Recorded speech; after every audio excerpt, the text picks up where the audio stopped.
దళితులకి గిరిజనులకి ఇంటి అవసరాలకు ఉపయోగించే కరెంటు విషయంలో 200 యూనిట్ల వరకు దళితులకి గిరిజనులకి 200 యూనిట్ల వరకు విద్యుత్ ఉచితంగా ఇవ్వబోతున్న విషయాన్ని మనం చేస్తాం. అదేవిధంగా నరేంద్ర మోదీ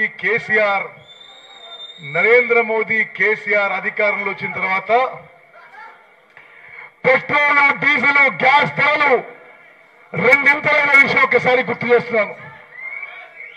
అవునా కదా? నరేంద్ర మోదీ కేసీఆర్ వల్ల మనందరికీ పెట్రోల్, డీజిల్, గ్యాస్ ధరలు రెట్టింపైనాయి. ఆ భారం తగ్గడానికి నిరుపేద మధ్యతరగతి కుటుంబాలకి రాబోయే కాంగ్రెస్ ప్రభుత్వంలో తెల్ల కార్డున్న వాళ్ళందరికీ సంవత్సరానికి 6 LPG సిలిండర్లు రాబోయే కాంగ్రెస్ ప్రభుత్వంలో ఉచితంగా ఇవ్వబోతున్నామని చేస్తున్నాను. మిత్రులారా, తెలంగాణ రాష్ట్రంలో కాంగ్రెస్, తెలుగుదేశం పార్టీ, తెలంగాణ జనసమితి, సిపిఐ కలిసి ఎన్నికల్లో కలిసి ముందుకు పోతున్నాయని తెలవగానే కేసీఆర్ కి, కేటీఆర్ కి వణుకు పుట్టింది. వాళ్ళ ఓటమి మన గెలుపు ఖాయమని తెలిసింది.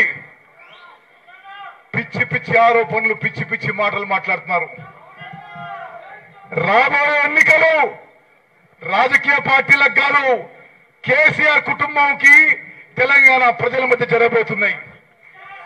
తెలంగాణ రాష్ట్రంలో ఈ దుర్మార్గపు కుటుంబ పాలన అంతం చేయాలి.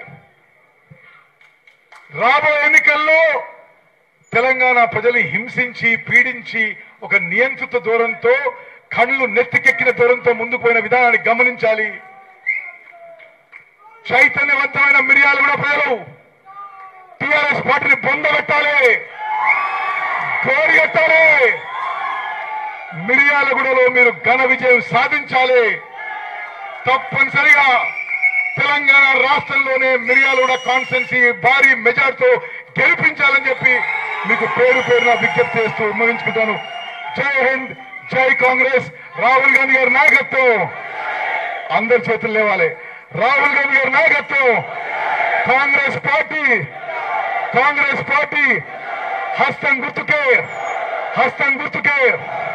అందరికి నమస్కారం. Thank you sir, thank you.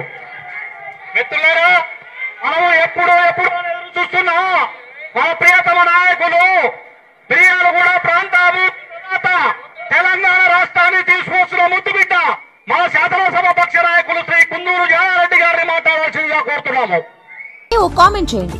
ఎప్పటికప్పుడు మా వీడియోస్ చూడాలంటే సబ్స్క్రైబ్ చేసుకోండి.